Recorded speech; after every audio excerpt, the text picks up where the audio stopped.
Good evening, ladies and gentlemen. It's Thursday. It's Thomas Hampson with some sort of guest. That's how you can tell it's Thursday if you're on IDAGIO.com. IDAGIO.com, where classic music is happening or happens. And by the way, it happens in a car. It happens on your iPhone. It happens on your iPad. And today it's happening at a rest stop just short of Linz. I was trying to get to the hotel in time to get on a good internet, but I didn't quite make it. So I'm just enjoying the sunshine and the trucks and whatever else. And with my very good friend, and this is really quite the day, Martin Haselböck. Welcome, Martin. Hello, great to talk to you. Wonderful. Martin and I just had a rehearsal for a concert that we're going to do on Sunday in Bad Ischl here in Austria. And he dashed home to Attersee, which is much quicker, and then I needed to go from Bad Ischl to Linz, which at this time is full of vacationers on Traunsee here in Austria. We're in the Salzkammergut. Attersee is just east of Salzburg, and Linz is between Salzburg and Vienna. Gives you an idea of where we are. Tomorrow, Martin and I will be having a rehearsal at the Bruckner House in Linz, for a concert on Saturday with Martin's orchestra, the Vino Orchestra, or Symphony. What heißt das? How do you call yourselves? Orchestra is fine. Yeah, Orchestra is fine. Vino Academy Orchestra. And then on Sunday, he and I will dash over to the beautiful church in Bad Ischl, where Bruckner and Brahms both played. And we'll be, in fact, performing Wolf songs that he already orchestrated, but as well Brahms' Vier Ernstige Gesänge, the four serious songs, which is quite wonderful. So Martin and I are having a great weekend. The idea was to have a chat on a balcony somewhere together, but now we'll have it at a rest stop. We are forced to race around. We are forced to race around the highways in Austria because at first the Saturday evening concert was supposed to be in a castle on the Attersee, and now, because of Corona, we are forced to dash to race to Linz and to race back, and we are trying to do the best out of it. And now, if we seem to somehow be in a good mood, it's because it's a wonderful rehearsal and it's great to make music together. But the last thing we said to each other as we left Bad Ischl in the different directions was, "Isn't it great to have a concert again?" I mean, you haven't had many concerts either, have you, for the last 4 or 5 months? we tried with forced to come back, and at the Bruckner House in Linz, which is one of the great concert halls, is kind of very adventurous entrepreneur, and I'm most grateful. The concert was canceled on Saturday because of Corona, but the Linz hall is very safe. It's a huge hall where we can have 300 people spread out all over the place, and we were chased away on March 10 from the Musikverein stage after the general rehearsal. The concert didn't take place anymore. And the last music we played was the Beethoven Violin Concerto. And therefore, we're very glad to have the Beethoven Concerto together with your arias on Saturday in the Bruckner House. And in between, 52 concerts were canceled. Right now, I would be in Bogota, South America, to prepare a Fidelio production. All this evaporated. But still, it's great. We were able to play in July. We were able to play in our home in the Musikverein in June, but only for 3 times for 100 people.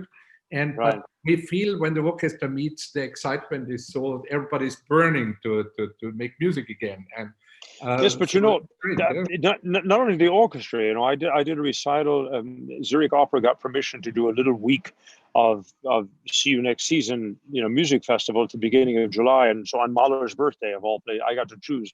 So on the 7th of July, I gave a recital at the Opera House, and you could feel it. I mean, I programmed a rather rich recital, a lot of Mahler, well, all Mahler. The first half and the second half were very serious song vignettes of American culture and ideals, but you could just feel the public. There was only 350, 400 people there.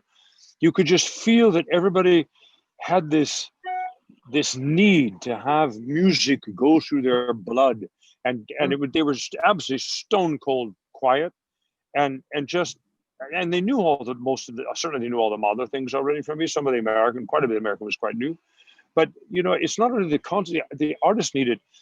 There's the public needs it, and even some of the public that doesn't know they need it. They need it. Yeah. I've been very frustrated. Yeah. I don't know about you, but to let you, I mean, in the political dialogue during this whole crisis, and of course, especially now that they're quote unquote we're opening up again. Of course, the first question is, okay, if we open up a certain land or a certain city or a certain state, you know, what is the essential thing, or what are the essential things that a human being needs as we open up? And you get, you know, security, and of course food, and maybe some education as well. How long does the conversation have to go until somebody says the arts? Yeah, no, but and there's another thing. For sure, everybody at the beginning said, okay, we can have the copy, we can have streaming, and we can have.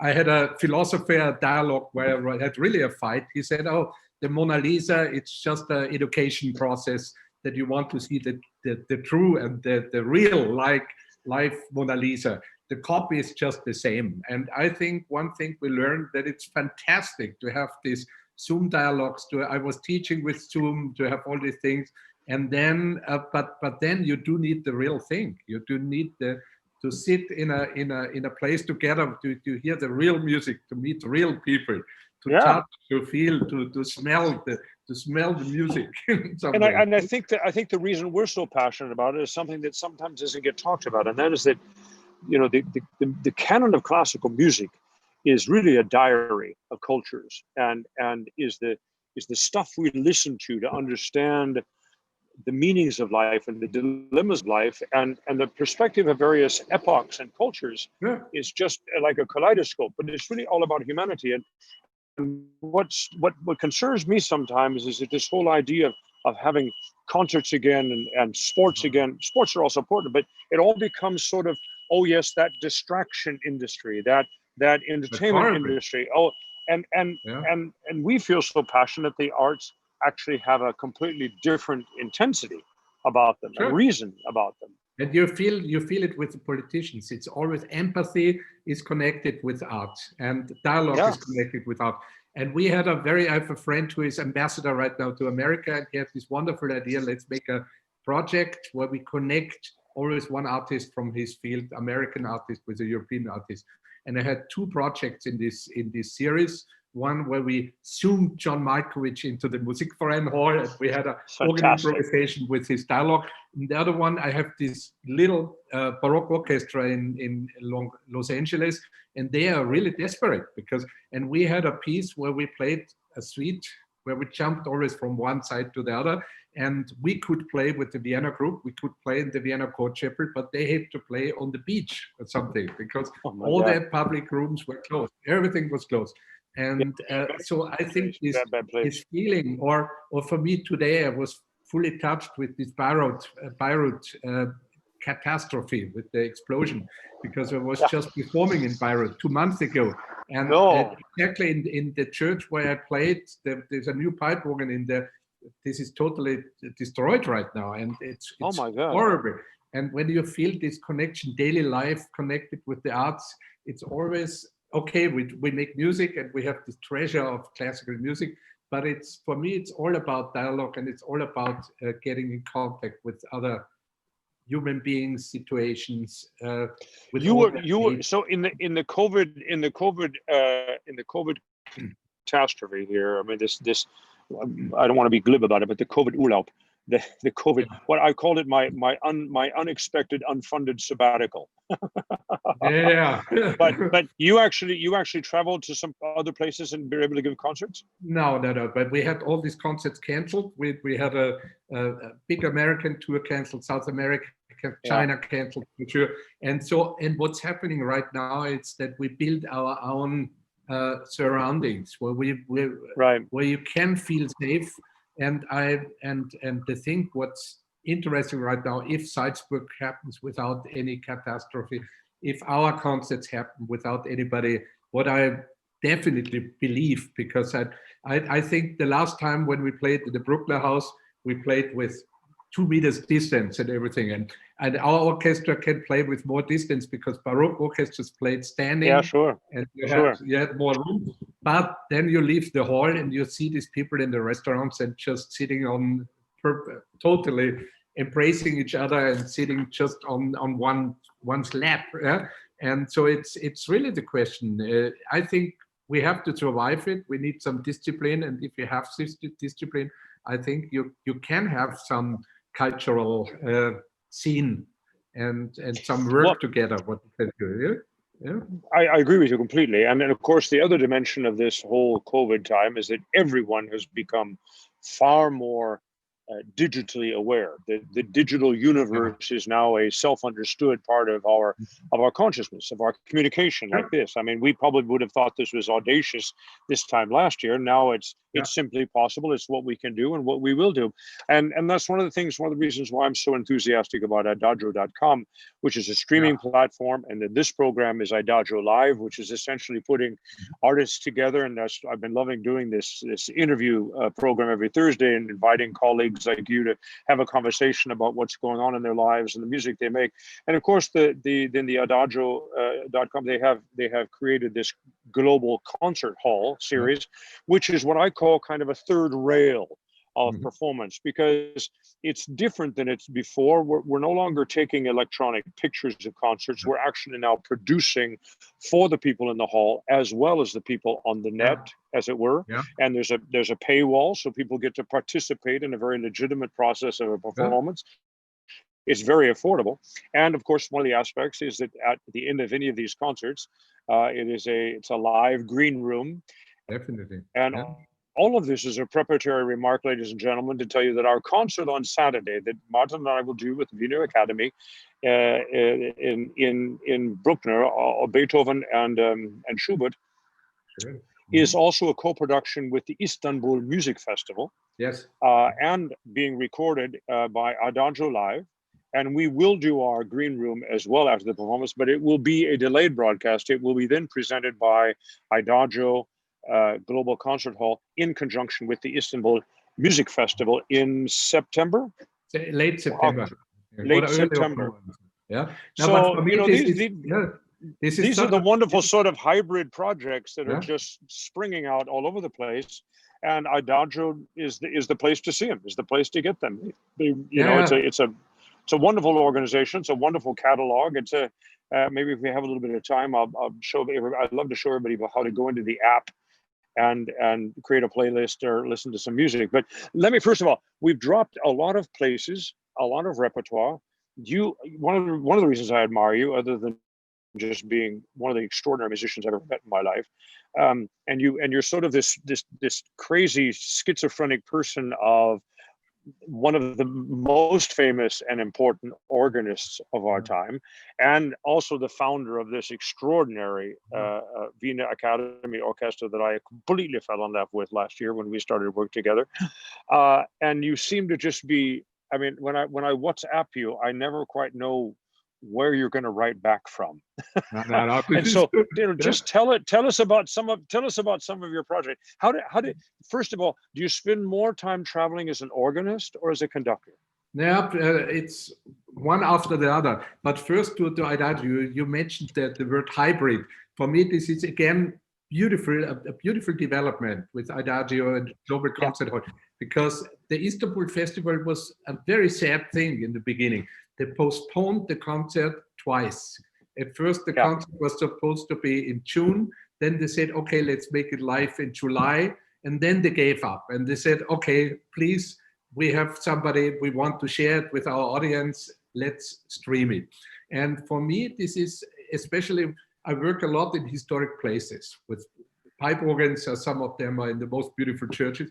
And I think this development, the good side, if there are any good sides, is that we discover new possibilities to share the arts, and that music is not always happening in the same rooms. You can go to distant rooms where you usually wouldn't be. You can go to concert halls or to churches, where you can add something to just the musical side. And for me, I started very early as an organist, because my father is already in the same profession, and it's a very strange, and I had a very quick start. with everything. And then in 1985, it was a centennial of Johann Sebastian Bach, the big organ guy. And we played all the organ works. And then the Musikverein came to me and said, don't you have some friends who can play some Bach with instruments? And we discover how beautiful it is to make music together. And on the other side, organist in Austria means always to play with orchestra. All the church music, Mozart, Haydn, Schubert, is always with orchestras, and all the organists were more conductors than organists. Right. And I for sure studied conducting, but I just did it in church. So I had the complete repertoire. I worked for a church where in 1 year you did all the Schubert, all the Haydn, all the Mozart masses. And then I thought, okay, why not go? And then we had many friends who helped us, and it was the development. We were the second generation of period instruments. Yeah, so we did for the first time the Mozart Da Ponte operas in Germany on period instruments, and so it was pioneer work. And right now there are many young players who do it very well, and so on. And then it developed. And for me, the fun thing is, last year it was 80% conducting, 20% organ. When Corona came, I was so frustrated that I got up every morning at 7 o'clock. We're sitting on my pipe organ at home in the apartment, and I practiced again. And this felt very well, because you can, okay, in some ways what we saw today, organ concerts are the most healthiest things in this period, because you're far away from the audience, you're on a balcony, and no direct contact. You have and the pipes are vertical. Sure. The pipes are vertical. All the air is all the way, and no pipes are spitting. Just, or maybe who knows? So it's a good thing. And for me, it's extreme contrast. When you play organ, you make a lot of noise alone, but it's kind of in some ways a lonely instrument, an anonymous instrument. I played once in a church, a recital, and they listed the program and they didn't list the player. And then it said the organ plays, and then somebody wrote underneath alone with the question mark. So, and the orchestra is just the opposite. The orchestra is many people, many dialogue, talking, and so on. Yeah, this is the fun thing about our. We worked together. We worked together the first time 30 years ago, and you were doing a series of. In fact, I remember we recorded. I was doing Così fan tutte in Salzburg. This is like 90 or 91, and I drove to Bratislava because you were recording there, and we did the Mozart grap music. Grap music is a fantastic. Remember that? Piece, and it was a but it was on Capriccio Records. What was the band? And it was. Were you doing a series with them? It was a Mozart church music series, and it was I just remember the timing, because we had 3 sopranos ask. At first they asked Lucia Pop, and then she passed away. And then it was Aline Auger, and then I just thought, oh, can we do the recording? And then it was with Edith Wiens, I think, but it must have been in the late 80s. That's right, and Arlene Auger passed away. That was awful. These 2 ladies within a year of one another were gone. Yeah, it was. I knew them both quite well. I was lucky to sing with them. And then it was it's a beautiful recording. The piece is fun, which is this piece which Mozart wrote when it was. Oh, it's amazing! It's a great duet. I remember it's a very difficult aria. Very big, long range and coloratura and all that. Yeah. And he wrote the piece when he was locked in to prove that he can compose it, that it's not his father writing it. You know the story about I love it. He was locked in I didn't know it. by the archbishop, with musical paper to prove that he can compose alone. And then he wrote this piece.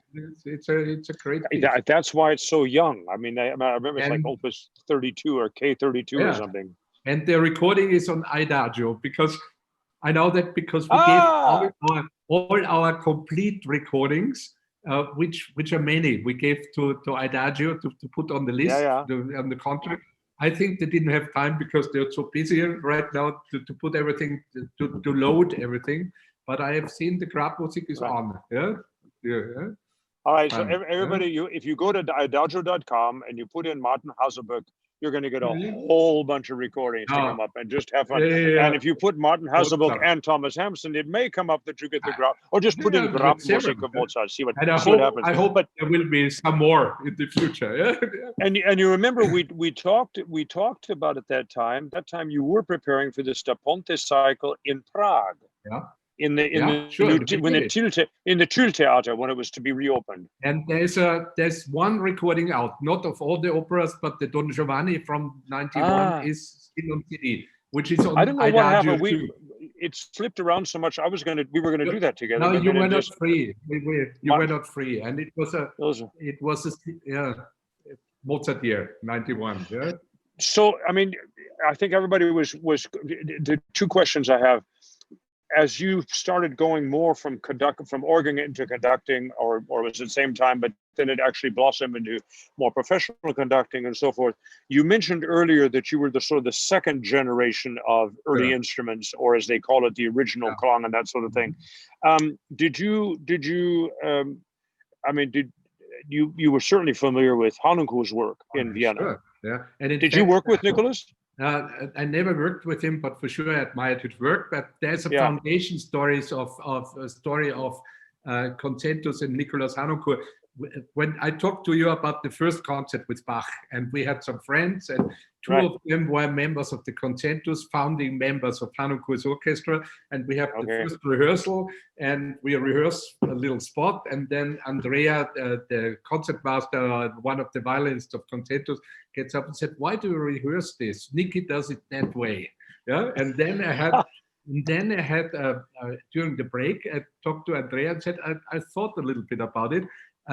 Give me the freedom to make my own decisions. Let's be friends and let's go our own way.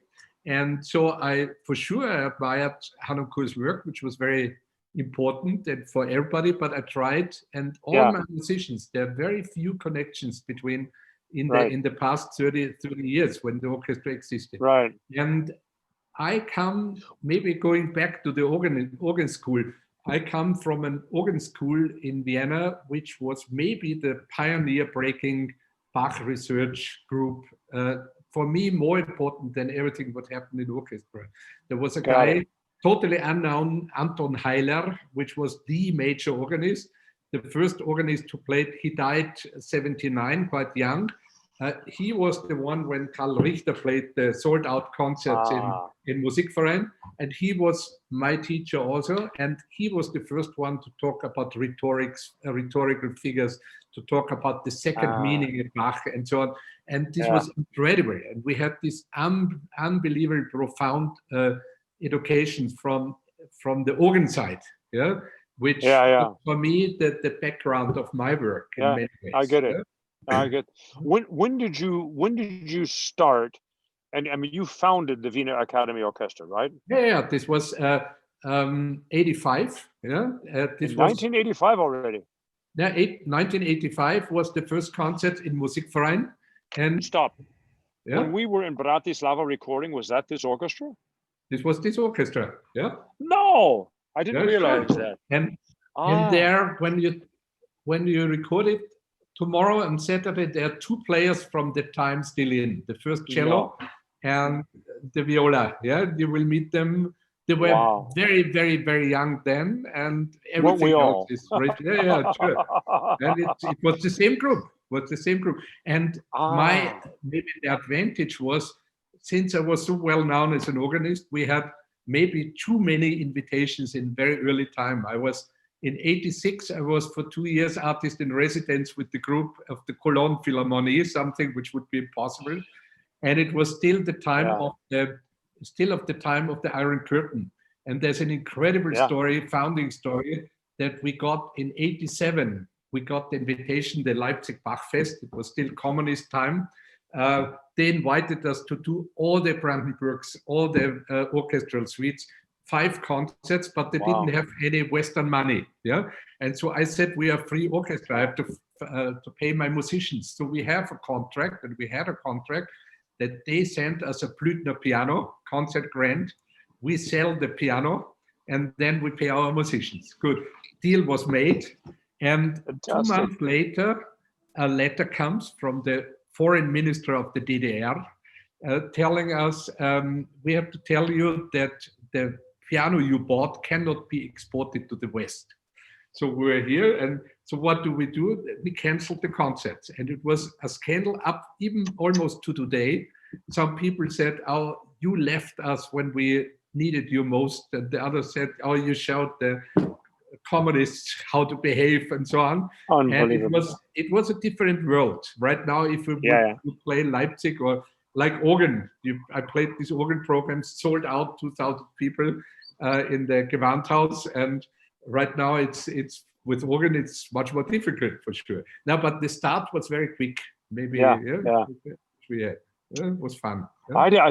That's fantastic. I didn't realize that. I thought that actually the Vienna Academy was slightly younger. I knew it was at least 10 or 15, but I didn't realize it was so long. So tell us about certainly if someone goes on to IDAGIO, and maybe we'll look at that in a minute, and pulls up your name or the Wiener Academy, they're going to come across this Beethoven Resound. Yes. Was the Resound title or series all about about Beethoven? The Resound title was we have 2 complete orchestra sets recorded. Okay. One is very strange, the complete orchestral works of Franz Liszt on original instruments. 9 CDs. Yeah, and the story is the same. Stop there. Sorry. Just to interrupt. Sorry, people get really. Sorry to interrupt. Go ahead. When you say in the context of this orchestra, original instruments, what are we talking about? We are talking about the instruments which were used when the composer conducted his own music. So, for instance, for Bach, the violins looked a little bit different, had a shorter neck, they had gut strings. The trumpets were not the orchestra trumpets, there were these fanfare trumpets, which you see with Baroque angels. The horns were natural horns, etc. Yeah. So we have, in general, 3 sets of instruments. We have Baroque instruments for Bach, Handel, etc. We have Vienna classical instruments where the pitch, which means the sounding pitch of the orchestra is a little bit higher than the Baroque, and we have romantic instruments. And with Liszt, it's very interesting. For me as an organist, it was always touching to go to some places. You sit down at an organ, and Bach has played this instrument, so this makes you shiver, or Couperin or Frescobaldi, And with the instruments, we had the same luck, I have some instruments which Franz Liszt bought, where I have the bill which he signed. I'm organist in the court chapel, and Liszt came to Vienna in 1856 to conduct the Mozart Centennial. And he said, "Your instruments are so old-fashioned. I need new horns and new different trumpets, etc." And they bought it. But 20 years later, when Mahler came, they said, "We need the latest fashion instruments." And they didn't throw it away, they put it in a box. And about 20 years ago, I love it. An administrator came and said, "Oh, did you ever see these instruments which are in the second floor here in these drawers?" And so we got out the 4 original horns, the 3 trombones, which Liszt actually used. And so the sound is different. And what we added maybe, and this is Resound Beethoven, it started with the Liszt. They got in Haydn's birthplace, which is Riding. It's a village, 5 farmhouses, 2 vineyards, and a fantastic concert hall. And a fantastic concert hall. Has 600 seats, is small. And when they built it, they said, "Oh, it's so beautiful, but it's very sad. We don't have any room for symphony orchestra." And I had worked on Liszt since a long time, and they said, "But if you look, the hall where Liszt conducted his pieces in Weimar were a third smaller than your hall." Yeah? And so I said, "Okay, then let's try it." And the sound, this series, it's called The Sound of Weimar in some ways, because Liszt was in Weimar. Exactly, right. And with Beethoven, it's a little bit the same. There's a book which I got about 10 years ago, Beethoven's Concert Rooms. And the book tells us that for sure Beethoven did not have his premiere performance in the Musikverein or Concertos. These halls were not built. He played in different halls, much smaller, or he played in theaters. And what we could show that his way of writing and the number of musicians who played it is totally connected to these halls. And we recorded the symphonies and we recorded the piano concertos on in the halls where he himself conducted them. And this is very, very touching. And in the piano concerto recording, we used even a piano which Beethoven himself played. And again, this is incredible. Yeah? These halls are primary in Vienna, aren't they? Yeah, Beethoven didn't travel at this time. So the halls all the symphonies were exactly. premiered in Vienna. And then there are 9 different halls and 6 of them are still existing. Yeah? Some halls don't exist anymore. Can you imagine? But this were, and maybe the most exciting is the smallest. It's the Lobkowitz Hall in Lobkowitz Palace. I was going to say Lobkowitz. And which is like a big living room. It's just the squeezed. It's not the ideal Corona room, and we have our concert series there, and we don't know whether we actually can do it in the fall there because the rooms are. The people were not sitting in the concerts; they were standing, and they're packed. These people in there like in a subway in Tokyo, and there's even a review of the first performance of the 8th Symphony. That applause was not possible because the use of the hands was restricted due to the number of people. So they were standing like this. Yeah? It's just crazy. That's fantastic. Crazy. Yeah, but you know, we did a concert last year. We did some Schubert last week. We also did some Dvorak, and we talked a lot about my fascination with orchestras and voicings and instruments and so forth. And I'm just so anxious to hear, and ladies and gentlemen, what I want to talk about is that very often when you hear the word original instruments, you immediately think Beethoven and behind, and actually the development of orchestral instruments over the 19th century into the 20th century and on has been pretty dramatic in terms of the material, whether it's wood and plastic or pure wood. Even the action on the various woodwind instruments, certainly very significant difference in string playing, whether it's the steel strings or the gut strings. And of course, that's also participated in the rising pitch, which even Verdi in his day was trying to fight against. And he wanted a 430 to the A constant across Central Europe. And of course, he didn't win that battle. And natural has when I recorded some early Verdi arias, I recorded with the Age of Enlightenment Orchestra, and it was all on instruments of that time as well, and that was one of the points of it, and it was remarkable, the sound of it. But nobody has actually really explored this subject in connection with the agogic, meaning phraseology or speaking of phrases, as it were, in Mahler's music. And this is something that I just can't wait to, in the song repertoire, is first and foremost start exploring with your orchestra, because I think we're going to hear something completely illuminating to Mahler's sense of phrasing. We have so many interesting indications in his writings, and to some extent these piano rolls. I'm a little bit skeptical with the piano rolls. It's very exciting to think you're listening to Mahler, but the piano rolls had to get a certain amount of music in a certain amount of time.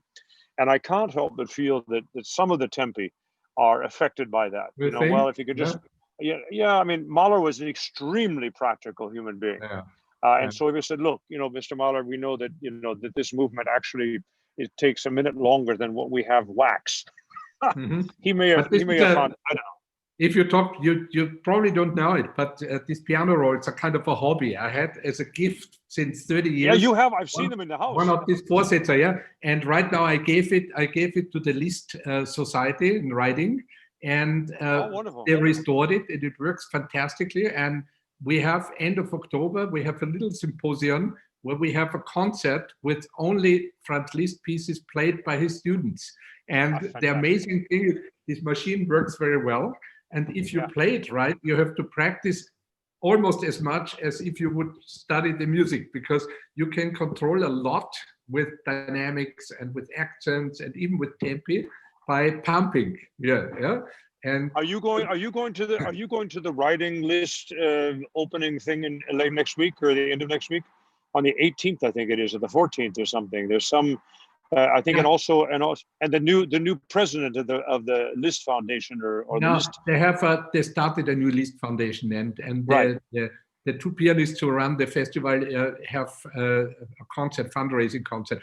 But we do a program in the fall. We have always 6 programs in the year, and in the fall I start a little Liszt Academy, which is semi-private, and I gave them this instrument, and we have there are 1,500 recordings on player piano rolls existing.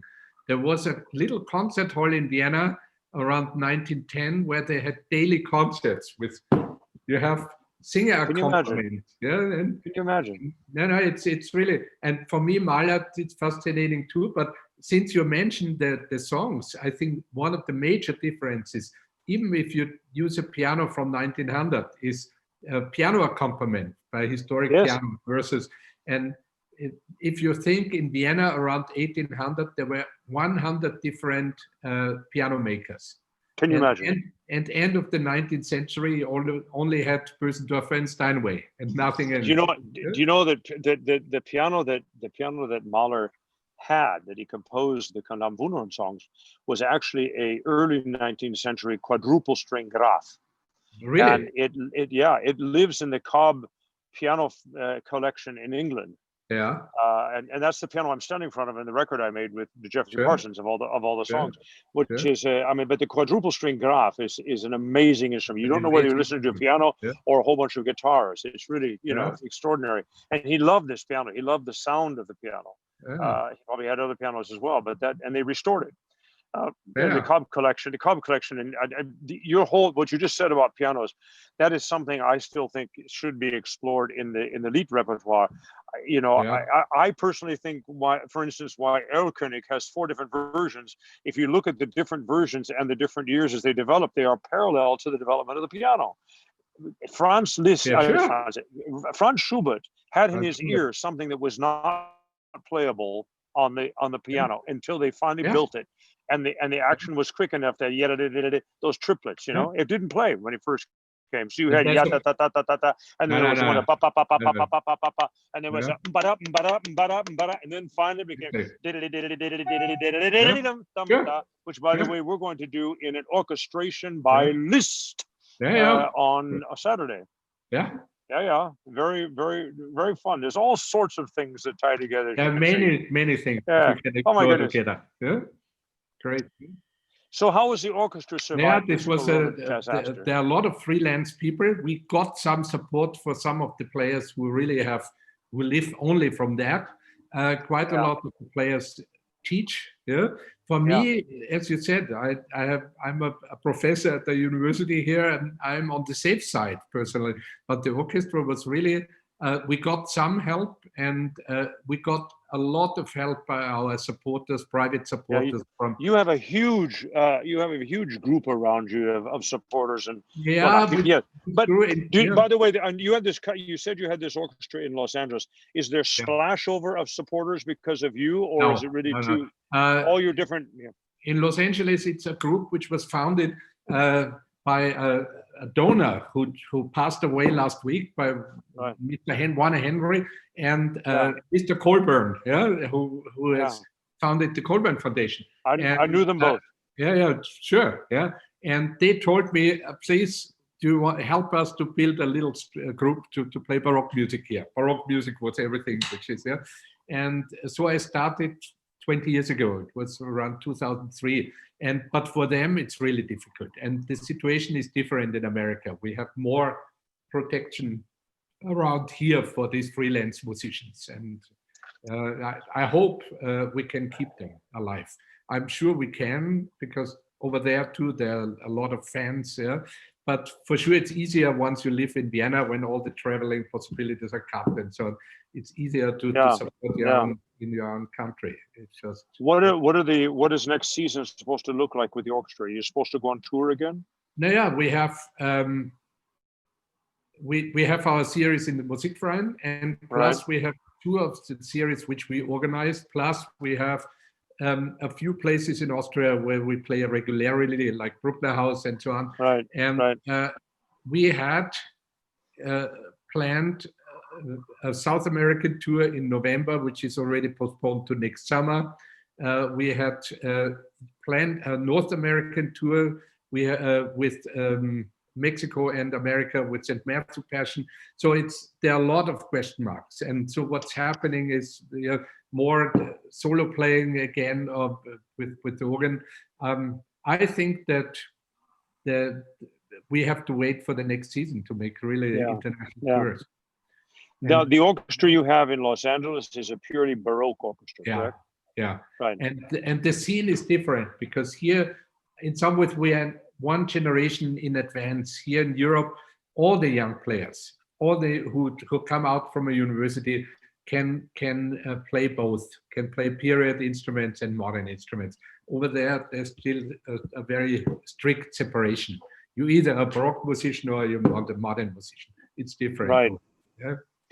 Ladies and gentlemen, I'm going to try this. I'm connected to my telephone right now, and I must say I have to give a little bit of a chapeau here to the Zoom platform, which we use as the front end that goes to the YouTube Live, IDAGIO Live channel. But I've just pulled up my IDAGIO app, which is the same thing as the web browser. If you just go to idagio.com, www.idagio.com, and you can have a lot of fun with it. But what I'm going to do is I'm going to do a little screen sharing. I hope I don't get thrown out here, but let's try.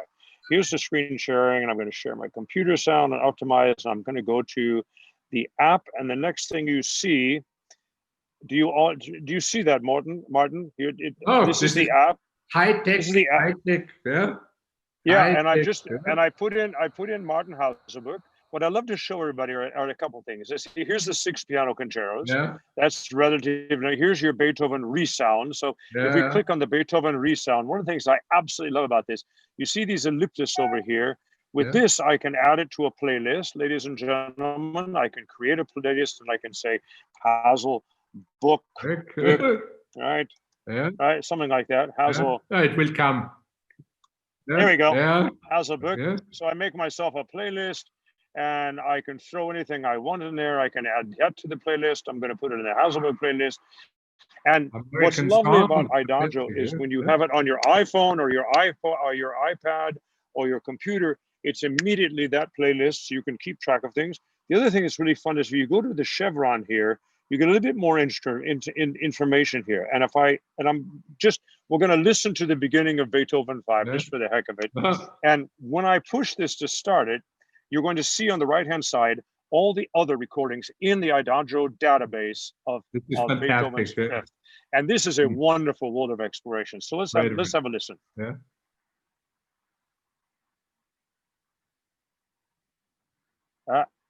Come along. He's being very, here we go.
That is just plain exciting. Yeah. Now, that list I told you about the other things, when you do it on the website, I think is when it pulls up the other side. In the app, it doesn't, some doesn't. Anyway, you'll get all sorts of comparisons. You know, when I hear music, you know, when I hear in that instrumentation, in those period instruments, it's more than just, it's just a different conversation. You hear the voicings. For one thing, you hear Beethoven's ideas of instrumentation, in my opinion, more clearly. You hear this conversation, this dialogue, the different expressions of the different instruments trying to say different things. It's an incredibly lively, dramatic way to hear music. And I sometimes wonder about new music instrument building, whether we're insensitive to that. I think there's a, I don't know. I'm getting into very dangerous territory here. And no, but I think you have a sound here which you can transfer. You can transfer it to. It's more in the head too. When you. Well, I agree. Yes, okay. But there are many great orchestras right now who follow the same path, even with modern instruments. Yes. And right. It's just much easier because once you have the instrumentation which he used and you have the balance, you don't have to work very hard on a balance, because this is the natural sound. It's just there. Well, that's maybe what I'm actually really trying to lock in here. I mean, being a disciple and very dear friend of Nicholas, and having worked with him so much in Hanukkah, and I was around him in his time of playing and recording the magnificent Beethoven cycle, and in Studio Arte and Salzburg and so forth. I mean, he was using the European Chamber Orchestra, which was, of course, modern instruments. I do believe they played he used some of the instruments of the period. He didn't like valved horns, and he was very particular about the skins of timpanis, and he tuned all of his own instruments, which I found always kind of amazing. But of course the agogic is there, and you're absolutely right. You can't do that, but actually just having everybody playing your heart out on a Baroque flute is simply different than playing forte on a modern flute. Sure. And you can hear that. You can hear that expression.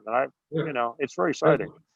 Oh, ladies and gentlemen, we've had it. You really should check out IDAGIO.com, and you really should check out Martin Haselböck. I mean, as you can see, he had so many recordings, and his organ recordings are a delight, and historical instruments all across Central Europe. Anyway, Martin, you're an extraordinary friend. You're a wonderful colleague.